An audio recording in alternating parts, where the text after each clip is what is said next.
You're Locked on the New York Rangers, your daily podcast on the New York Rangers. Part of the Locked On Podcast Network, your team every day.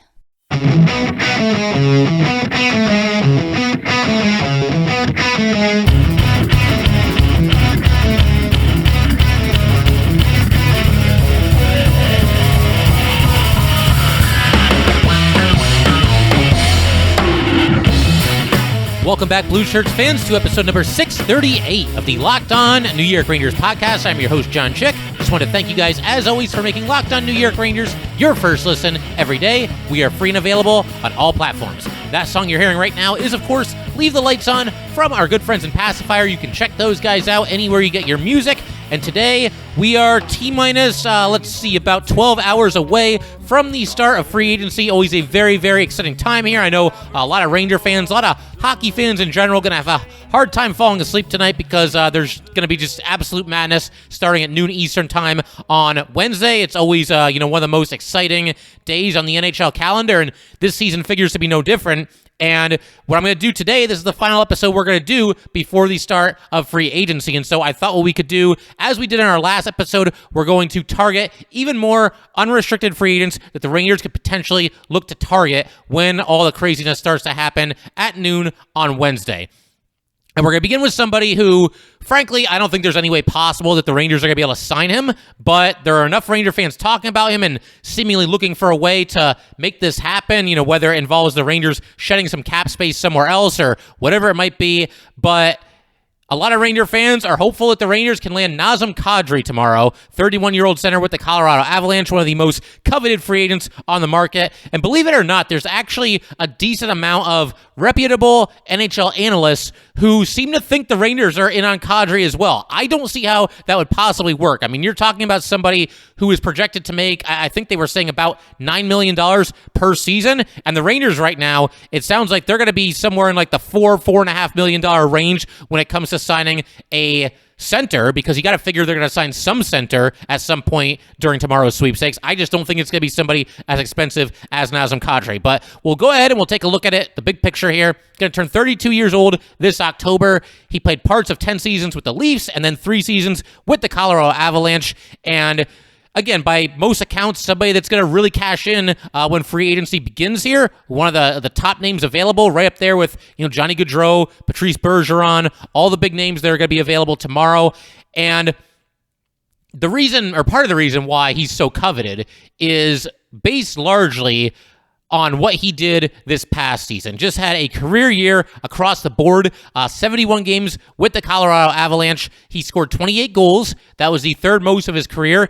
He had 59 assists, by far a career high in the Apples department. His previous career high was just 30, and that happened all the way back in 2013, 2014.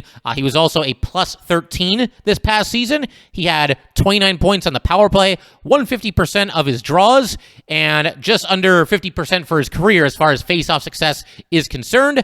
And then in the playoffs this past year, 16 games, 7 goals, 8 assists, so nearly a point per game during the Avalanche Stanley Cup playoff run. And for his career, 52 playoff games, 19 goals, 25 assists. So 44 points in 52 career Stanley Cup playoff games. And for his career in the regular season, 739 games, 219 goals, 293 assists, 512 points, and he is a minus 13. So, I mean, Kadri is somebody that, if he had kind of just a good season last year, or he played around the same level as he had for most of his career, he'd still be one of the top, at least 15 or top 10 free agents available, and certainly he'd be somebody that's coveted. But by that same token, Kadri really, really improved his stock this past season, and I think something that must be kept in mind if you're a general manager in the NHL, whether it's Chris Drury or anybody else, it's the idea that this could have been somewhat of a fluke, and the fact that Kadri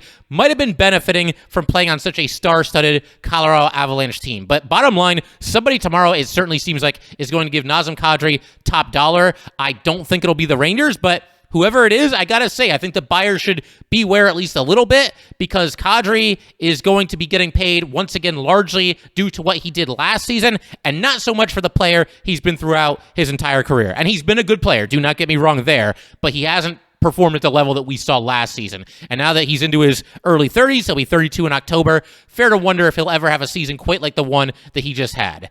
But as far as, the contract that he's coming off of, he is coming off of a 6-year contract that paid him a total of $27 million, so an average annual value of just $4.5 million per season. He will obviously see a pay increase sometime tomorrow, Wednesday afternoon. Somebody's going to sign him, and they're going to make him a very rich man, even richer than he already is. So, again, as far as the Rangers are concerned, the only way I can see how this is even, literally possible, based on the Rangers cap space situation, the Rangers will have to clear some significant cap space, and they're running out of time to do it. Unless they strike some kind of blockbuster trade at the 0 hour here, I don't see how this is possibly going to happen. And if they were prepared to make a run at Nazem Kadri, I would imagine that Patrick Nemeth would no longer be on the New York Rangers. Now, it's possible that Chris Drury trades him later tonight, and again, it's Tuesday night as I'm recording this, so it's possible that Nemeth gets traded later tonight. The buyout window is over, though, so they're not going to be buying him out. It's also possible he gets traded at some point Wednesday morning. That frees up at least a little bit of space. Nemeth carries a $2.5 million contract.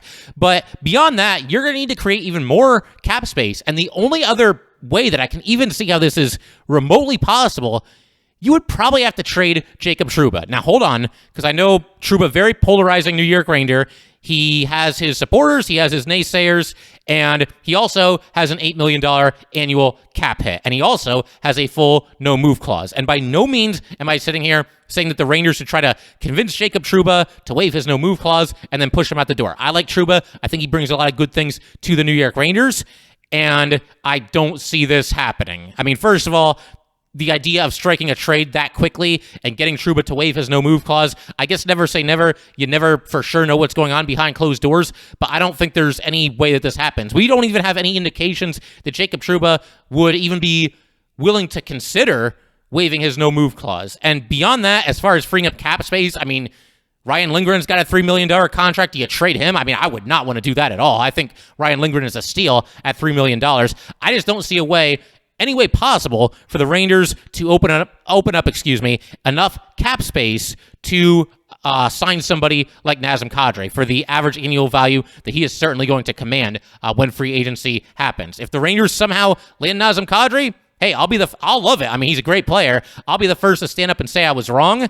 But like I said, it truly does not seem possible to me unless you just shed a crazy amount of salary cap space in the next 12 hours here. And I'm not so sure I would want to do that either, because it would probably mean losing some pretty valuable players as well. So, yeah, I mean, that's kind of my 2 cents on Kadri. I'm sure he's going to get a big contract. I would bet just about anything that it will not be from the New York Rangers. We are going to go ahead and continue talking about some other players that I think could potentially be targets for the New York Rangers, including Mason Marchment. We'll start with him next, and we'll get into some other players as well. But first, I just want to let everybody know today's episode of Locked On New York Rangers is brought to you by BetOnline.net. BetOnline.net is your number one source for all your betting needs and sports info. Find all the latest sports developments, league reviews, and news, including this year's Major League Baseball season. BetOnline is your continued source for all your sporting wagering information, including live betting, esports, and scores. And BetOnline.net remains the best spot for all of your sports scores, podcasts, and news this season. BetOnline.net is the fastest and easiest way to check in on all your favorite sports and events, including MMA, boxing, and golf. Head to the website today or use your mobile device to learn more about the trends and action. BetOnline, where the game starts. All right, just want to thank you guys, as always, for making Locked On New York Rangers your first listen every day. We are free and available on all platforms. All right, so in yesterday's episode, we did pretty much the same thing that we're doing today, just kind of took a look at different unrestricted free agents and discussed whether there could be a fit with the New York Rangers. And one thing that I did in yesterday's episode was I identified a value pick, and that was Ilya Mikheyev from the Toronto Maple Leafs. And if you want to hear my thoughts on Mr. Mikheyev, you can go ahead and listen to yesterday's episode. But I wanted to do the same thing today in terms of identifying somebody that I think might end up being a little bit undervalued, a little bit of a value selection or, target, whatever you want to call it, on the free agent market this season. That would be 27-year-old left and right winger Mason Marchment of the Florida Panthers. And Marchment, he was undrafted, 6'4", 209 pounds. Obviously, he's already beaten the odds simply by making it to the NHL. Not an easy thing to do when you go undrafted. But, this past season really broke out with the Florida Panthers. It was his third season in the NHL. His first season, he played just 4 games with the Toronto Maple Leafs. And then 2 years ago, he played in 33 games with the Panthers. And in those 47 games combined in his first 2 seasons, he scored just 2 goals and had 9 assists. So an undrafted player, not really doing anything to, get any attention on him or make you think that he's anything special. Not to be harsh, but that's just the reality of it. The guy had 11 points in 37 games.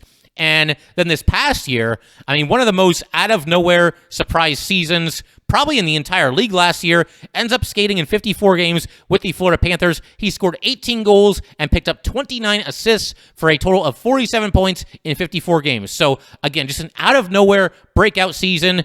He goes from someone you've barely heard of to nearly a point-per-game player. That's quite the jump. He was also a plus 29 last season, put 121 shots on goal, had 114 hits, and 9 blocked shots. And I know there's going to be some Ranger fans that are hearing this, and you hear that he's a winger, and it's like, oh, man, you should be focusing on center. I would agree. I do think that's where the Rangers have their biggest need, is at center. But if they can't find a center that they could get at a price that they are comfortable with, I think it would be fine to take a look at a right winger during tomorrow's free agency as well. The Rangers aren't quite as deep at right wing as a lot of people seem to think they are, at least in my very humble opinion. We've talked about this in the past. There's guys that have potential, but there's also a lot of question marks when it comes to right wing for the New York Rangers. So with all that said, I think Marchment is worth a look. You know, if you figure that the Rangers are going to go into next season and the kid line is basically just going to go from being the third line to being the second line, I mean, that's cool with me. That works for me. Those kids obviously played very well in the playoffs last season. We had the untimely benching of Capo Catco for Game 6, but beyond that, I mean, they definitely exceeded expectations and really seemingly came into their own. So if you want to roll with them as your second line, that's totally cool. But then you're going to have to fill out the third line, and I think Marchment is somebody who could do just that. And I think that's especially true if Vitaly Kravtsov ends up getting traded before the season starts, which, again, as I mentioned in yesterday's episode, I think is a pretty distinct possibility. I would put it at like 55-60% that Kravtsov ends up getting traded before opening night next year. Now, with Marchment, there is some risk of him being a one-year wonder, but it could be a risk that's worth taking if he indeed proves not to be too expensive, whether you're the Rangers or anybody else. And as far as what he made last year, very inexpensive player, as you would expect for somebody that was, again, undrafted and put up very anemic numbers in his first 2 NHL seasons. He signed a 1-year, $800,000 contract. So he was only making $50K more than the league minimum, and then he ends up being, like I said, nearly a point-per-game player. As far as what he would be this year, I mean, he's unproven, that's for sure. He only has the one really good season under his belt. Do you think maybe he could be had for like 1 year and $2 million, or 2 years, $2 million per season? I mean, that has the potential to be a serious steal. And it's another situation where if Frank Vatrano leaves in free agency, which is becoming more and more likely basically by the minute here, then maybe you look to his former teammate here as someone that can at least somewhat fill the void left by Frank Vatrano, and you do it at a lesser cost as well. Marchment's going to have a very intriguing market. Going to be very, very interested to see who takes a chance on him after his breakout season and what the offer will be. Because again, you could end up with the steal of the free agency class, or you could end up with somebody who never really plays all that well ever again and basically just goes down as a one-year wonder. So there is some risk involved, but considering the fact that the Rangers can't really spend on, the high-priced free agents anyway, I think, again, this is somebody that could be worth a look, could be worth taking that little bit of a gamble that he was for real last season, that he can put up similar numbers with the New York Rangers. So we'll see. Obviously, this is someone you're not going to see on any top 10 free agent lists or even top 20 free agent lists, but he could be something of a steal for the team that picks him up. That's pretty much the long and short of it. And again, somebody that I think the Rangers should at least look into a little bit. And we're going to keep this thing rolling in just a second here. Going to continue talking about some other unrestricted free agents. We're going to actually talk about a couple of defensemen. I don't think the Rangers are going to be too active looking for blue liners, but there's 3 that I've kind of ID'd here as maybe guys that could be had at a really small contract that the Rangers just want to add a depth piece. I don't want to completely neglect the defenseman position, throughout this entire process here, so we'll do that. We'll also take a look at a couple other backup goalie options and a couple more centers as well. We're going to do all that in just a second. But first, just to let everybody know, Today's episode of Locked On New York Rangers is brought to you by Rock Auto. With the ever-increasing numbers of makes and models, it is now impossible for your local chain auto parts store to stock all the parts you need. Why endure often pointless or seemingly intimidating questioning like, is your Odyssey an LX or an EX? And wait while the person behind the counter orders the parts on their computer, choosing the only brand their warehouse just so happens to carry. You have computers with access to rockauto.com at home and in your pocket. Save time and money when using Rock Auto. Rock Auto is a family business serving do-it-yourselfers for over 20 years. Rock Auto prices are reliably low for every customer. Go explore their easy-to-use website today to find the solution to your auto part needs. Go to rockauto.com right now and see all the parts available for your car or truck. Right, Locked On in their How Did You Hear About Us box so they know we sent you. Amazing selection, reliably low prices, all the parts that your car will ever need. rockauto.com. All right, so as I mentioned just a second ago, I really can't see the Rangers being that active as far as, bringing in defensemen tomorrow. They seem pretty well set on their blue line. The top 5 spots seem to be completely set in stone and spoken for between, Fox, Lindgren, Miller, Trouba, and Schneider, barring a trade or anything completely unforeseen there. So it's a situation where they'll probably give the 6th spot to one of the kids and just kind of roll like that. It's very possible the Rangers don't bring any defensemen, but like I said, I wanted to kind of look at, the bargain bin, quote-unquote, here and just kind of look for an inexpensive veteran defenseman in the event that the Rangers decide that they want to add just one more depth piece to the blue line. And there's one name that I'm about to say here. I can't even believe I'm going to say this. Here we go. Marc Staal. Now, hang on. Staal, obviously it didn't work out at the end of his Ranger career the way that you would want it to work out. At times, he was a very, very good defenseman for this team. And going into his last year, the Rangers had to basically bribe the Red Wings. I mean, they did bribe the Red Wings. They gave them a second-round pick to just take Marc Staal off of their hands. It's something that they could eventually still look to do with Patrick Nemeth as well. But Staal was shipped to Detroit along with a second-round pick 2 years ago. And then his contract runs out, and he actually re-ups with Detroit for $2 million on a one-year deal. Now he's a UFA again. If he comes in very cheap, it could be at least possible. Marc Staal wants to return home to where it all began for him and where he played so many seasons and had all these deep playoff runs and maybe chase the Stanley Cup one more time as a member of the New York Rangers. Last season, 71 games, 3 goals, and 13 assists. He made $2 million last season. That's too much at this point. I would not go to $2 million with Marc Staal, especially given the Rangers' current cap crunch. He's also 35 years old. And I'll be honest here, guys, even though I kind of brought his name into the equation here, I'm probably not really feeling this move. I mean, it's an option. It's out there, but I just feel like at this point, you had to bribe somebody to take him away from you 2 years ago. And now he's even older. He's 35 years old. I don't know how well that's going to work out, Marc Staal being back with the New York Rangers next season. But again, we're looking at kind of bargain bin options as far as defensemen are concerned. And I figured we'd at least give kind of an honorable mention here to our old friend Marc Staal. Another option would be 31-year-old Jan Rutta from the Tampa Bay Lightning. Something that I like about Rutta, he can play the left side or the right side. Last season, he played in 76 games, 3 goals, and 15 assists. He made just $1.35 million last year. And if Nemeth is out of the way, if he gets traded or whatever it might be, bought out, or no, he can't be bought out anymore, but if he gets traded or buried in the AHL, however the Rangers look to handle this, and if you're looking for, a cheap one-year stopgap, then maybe Jan Rutta is worth a look. He is now a 2-time Stanley Cup champion. That's always nice to have a few cup winners on your team. And just a reliable, if unspectacular, bottom pair defenseman. So he's somebody that the Rangers could at least look into. And then to really, really dive into the bargain bin, I'll also throw out one more name here as far as defensemen are concerned. That would be 34-year-old Jordie Benn.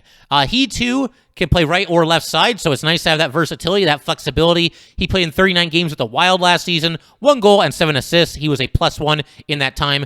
This guy has really bounced around the league, especially the last 4 or 5 years here, but a veteran who's had an okay career. And once again, if Nemeth is out of the picture and you're the Rangers and you want a one-year veteran stopgap defenseman, Jordie Benn could be an option. But like I said, I don't think any of this is necessary. I want to at least do my due diligence as it pertains to unrestricted free agent defensemen. But by that same token, it's not necessary. I feel like the Rangers, with that sixth defenseman spot, you can throw Zach Jones or Nils Lundqvist or Matthew Robertson into that spot, and you'll probably get some pretty good hockey. You could throw Libor Hájek into that spot. I'm not even sure any of these guys that I just mentioned would be a significant upgrade on Libor Hájek or even an upgrade at all. So, again, wanted to shout out a couple defensemen real quick here, but not really looking for the Rangers to do anything significant as it pertains to their blue line tomorrow. I did want to also shift our attention to backup goalie. In our last episode, we talked about Yaroslav Halak. This one that I'm going to throw out here real quick is unlikely, and I'll explain why in a second.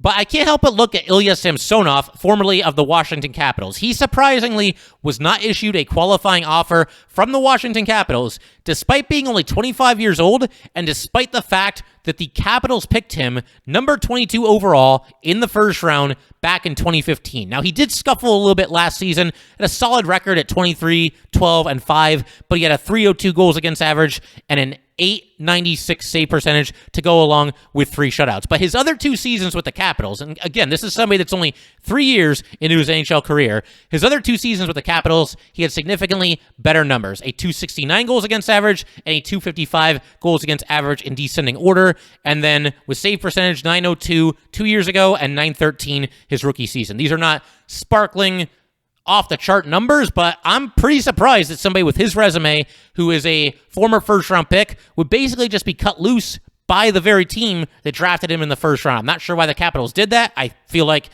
maybe they just think that they need a shake-up in their goalie room. They don't have any goalies on their roster right now.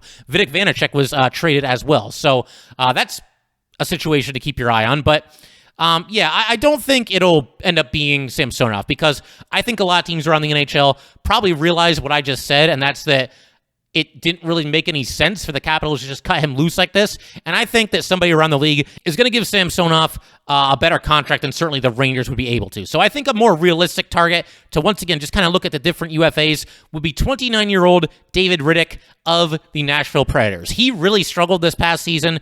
17 games, a record of 6-3, but a 357 goals against average and 886 save percentage. For his career, not the best numbers either. His goals against average is 290. He has played with the Flames, Leafs, and Predators. He also has a career save percentage of 905. Again, these are not great numbers at all, but you got to go somewhat cheap at backup goalie if you're the Rangers, and Rittich is coming off of a 1-year, $1.25 million deal. You could probably get him for even cheaper than that based on the season he just had last year with the Nashville Predators. There's times where he's been serviceable. There was a couple of years there where he was kind of in a timeshare with the Calgary Flames. I think at this point, teams are probably only looking at him as a backup. But, if he comes to the Rangers, he's obviously got a good team around him. And there's probably worse options than David Rittich. I mean, again, it's hard to get excited about a name like that. But, you got to save money where you can if you're the Rangers, and backup goalie is certainly one of those spots. And I can't imagine that David Rittich is going to cost much more than $1.1 million or so. One honorable mention that I'll throw out there is maybe Martin Jones, who played for the Flyers last season. He's an option. He got off to a nice start with the Sharks in his career and has fallen on hard times recently, but I suppose he could at least be an option. I will say, of everybody that I've mentioned, I think Yaroslav Halak is still my favorite. But again, if you're the Rangers, you probably can't spend more than $1 million, $1.1 million, $1.2 million, and I'm not sure if Yaroslav Halak would come in at that price. He might get just a little bit more than that. So I'd like to have Halak, but only if the price is right for the New York Rangers. I also want to throw out another center that could be a possibility for the Rangers, because that's, again, where the biggest need seems to be for this team. So Ryan Strome, he might very well be out of the Ranger price range. We'll see what happens there. There was actually a report that Andrew Kopp is basically confirmed to not come back with the New York Rangers. Apparently they were talking over the weekend, but they just couldn't really make any real headway as far as a new contract is concerned. So Kopp might be gone. Haven't really heard a whole lot about Ryan Strome. It seems like he's probably gone as well. But if he is out of the Ranger price range, his brother Dylan Strome might not be. Now, Dylan Strome, I got to be careful here which one I'm talking about. Dylan Strome actually did not get a qualifying offer from the Blackhawks, who continue their offseason plan to just blatantly tank in order to get a high draft pick in the 2023 draft, which by all accounts has a stacked class. But yeah, Dylan Strome, decent production last season, 22 goals and 26 assists for 48 points in 69 games. And it's funny because I actually mentioned Dylan Strome as a possible trade target going into the deadline this past year for the Rangers. Obviously, that did not happen, but he is now an unrestricted free agent. It would be a little bit odd to see Ryan Strome replaced with his younger brother. Might even be a little bit awkward for the two of them, but you know what? This is a business, right? That's just how it goes, and Ryan Strome might be just a little bit too expensive for the New York Rangers. As for Dylan, he's had a little bit of a weird career arc. He was drafted number 3 overall by the Coyotes. Didn't do anything for them in 3 seasons. Just completely anemic numbers. He goes to the Blackhawks and is given steady third-line production numbers. I realize when you draft somebody number 3 overall, you're expecting more than that, but he's at least been a serviceable depth piece for the Blackhawks. His best season was his first in Chicago, 2018-2019. He had 51 points in 58 games then. And as we mentioned, last year, 48 points in 69 games. He was also a -6, which isn't terrible when you consider how bad the Blackhawks were. And he also has a 52% success rate on the dot last season. So to me, Dylan Strome becomes an option as far as an inexpensive third-line center is concerned. This is what you do if the top centers are just out of the Ranger price range, or they don't want to reach for somebody and overpay somebody. Dylan Strome, I think, becomes an option at that point. He is coming off of a 2-year deal worth $3 million per season, so probably something in that same ballpark is to be expected. 2 years and $3 million. I think that would be about right. You could give him 2 years, and if you're the Rangers, hope maybe that somebody is ready to take over by the time that his contract runs out, and you see Dylan Strome as a little bit of a stopgap option. The only problem there is that most Ranger prospects just plain and simple do not play center. But, again, keeping the focus on Dylan Strome here, we'll talk about prospects on a different day. I think he's definitely an option, once again, if the Rangers are unable to land one of the bigger names as far as centers are concerned. And as far as other inexpensive centers are concerned, I do want to give a quick honorable mention here to our old buddy, Derek Stepan. Now, Stepan is 32 at this point, and he is an unrestricted free agent after playing for the Canes this past season. As much as I want to see a fit here, I don't. I feel bad for Stepan, but his game has fallen off so much over the last few years, and, if you pick him up, could you plug him into the fourth line? Maybe, but he's not really a fourth-line type player, and you've already got fourth-line type players like Blais and, Rooney if he's back. Gustav Friedel could be there. Barclay Goodrow could play the fourth line. Ryan Reeves could play the fourth line. So I don't really see him slotting in on the fourth line on the Rangers, and where his play has been over the past few years, I don't think you'd want him in your top 9. You need somebody that can produce some offense, and Stepan just hasn't been able to do that. I wish Stepan all the best, and, maybe, hey, look, if the Rangers really miss out and they're looking to save some serious money, then bring in Derek Stepan, 1 year, $1 million. Why not? At that point, it doesn't really cost you anything, but it could block the path to playing time for some New York Ranger prospects as well. So I can't really get on board. As much as I like Derek Stepan, and as much as I'll never forget that Game 7 game winner against the Washington Capitals in overtime, can't really get on board with this idea, even though I just floated it out there. I also want to give an honorable mention to Zach Aston Reese. He's not a center, mostly plays left wing, but he is someone that can give you some hard-nosed hockey while playing some fourth-line minutes. He made just $1.725 million last season on a 1-year deal. And so if the Rangers wanted to bring him in to maybe round out the fourth line, again, they do have a lot of fourth-line type players, but Aston Reese, he's a big-time, bottom six forward who I don't think would really cost you that much. So that's pretty much it. I wanted to target as many UFAs as we possibly could in the 30 minutes here today. I do, while we have some time, also want to mention that 2 former Rangers were not given qualifying offers by their respective teams. I wanted to talk about this in yesterday's episode. We just didn't have time.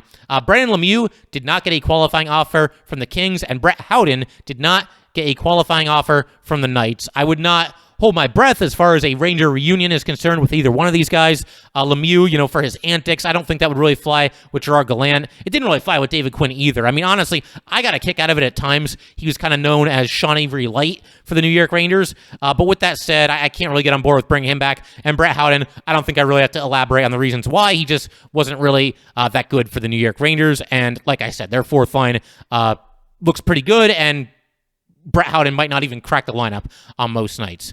That will pretty much do it for today, though, guys. Definitely looking forward to the free agent frenzy madness on Wednesday. There's a chance we might actually be going live with Locked On New York Rangers a little bit after, the free agency window opens, we'll be live on YouTube, or if not, we'll just do a normal episode and we'll have that up later in the day for you guys. But either way, thank you guys, as always, for tuning in to Locked On New York Rangers. If you'd like to get in touch with this podcast, please send an email to lockedonnyrangers@gmail.com. Once again, that is lockedonnyrangers@gmail.com. Definitely give us a follow on Twitter as well, at LO_NY_Rangers. Once again, that is at LO_NY_Rangers. Thanks again, guys. I'll see you next time.